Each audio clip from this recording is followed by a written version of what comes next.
আসসালামু আলাইকুম। আজকে একটা ভিডিও বা রেকর্ডিং করার ইচ্ছা হলো হাসপাতাল সমাজসেবা নিয়ে। হাসপাতাল সমাজসেবা হাসপাতালে একটা গুরুত্বপূর্ণ পাঠ।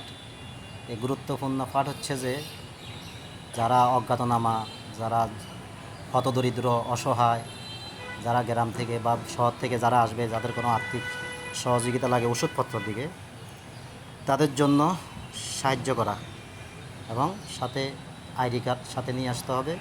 তো আমরা বুঝি না বুঝি প্রত্যন্ত গ্রাম অঞ্চল থেকে আমরা বা মানুষ আমাদেরকে তথ্য দেয় বা সাধারণ মানুষকে তথ্য দেয় আপনারা হাসপাতাল সমাজসেবাতে চলে যান।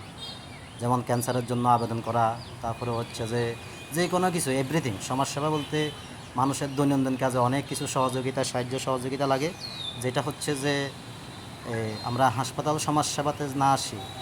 এটা হচ্ছে যে যার যার উপজেলা স্ব উপজেলা ভাগ করা আছে এবং প্রতিটা উপজেলায় সমাজসেবা অফিস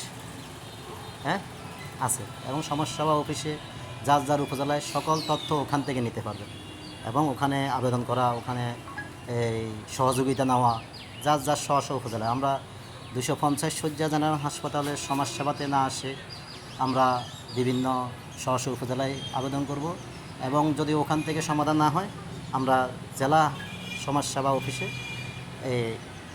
যোগাযোগ করব এবং ওখানে আবেদন করব। আমরা না বুঝে কী করি, আমরা হাসপাতাল সমাজসেবাতে আসি, এগুলি বিরক্ত দিই বা এগুলি এই নিজেরা এই নিজেরা এই সময় নষ্ট করি, টাকা অর্থ ব্যয় করি। আসলে এগুলি আমাদের জানা দরকার। আমরা হাসপাতাল সমাজসেবাতে কী কী সেবা দেওয়া হয়। হাসপাতাল সমাজসেবাতে শুধু অসহায় রোগীদের এবং হতদরিদ্র বা যাদের কোনো লোকবল নাই বা সংসারের কোনো অসহায়, আর্থিকভাবে অসচ্ছল, তাদেরকে হাসপাতাল সমাজসেবা থেকে হাসপাতাল কর্তৃপক্ষের মাধ্যমে একটা নির্দিষ্ট ফরমে ওষুধের সাহায্য সহযোগিতা করা হয় এবং পরীক্ষা নিরীক্ষা। সেক্ষেত্রে সকল রোগীদের জন্য না, এগুলো তো আসলে হচ্ছে যে একটা হচ্ছে যে জাকাতের পয়সা, একটা হচ্ছে যে সরকারের তহবিলের পয়সা। আসলে আমরা জানি না জানিয়ে অনেকে অনেক কিছু মন্তব্য করি। আমরা এখানে আসি অনেকে প্রতিনিয়ত মানুষের ভুল তথ্যের কারণে আমরা এখানে আসি, ওরা হয়রানি হয়। যেমন আজকেও আমাদের কাছে একটা রোগী আসলো, যে রোগীটা হচ্ছে যে ক্যান্সারের জন্য আবেদন করবে।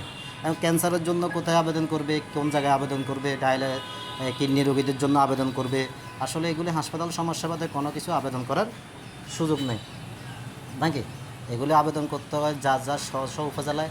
যার বাড়ি সোনাগাজী সে সোনাগাজীতে আবেদন করবে, যার বাড়ি দাগনভূঞা সে দাগনভূঞাতে আবেদন করবে, যার বাড়ি ফেনী সদর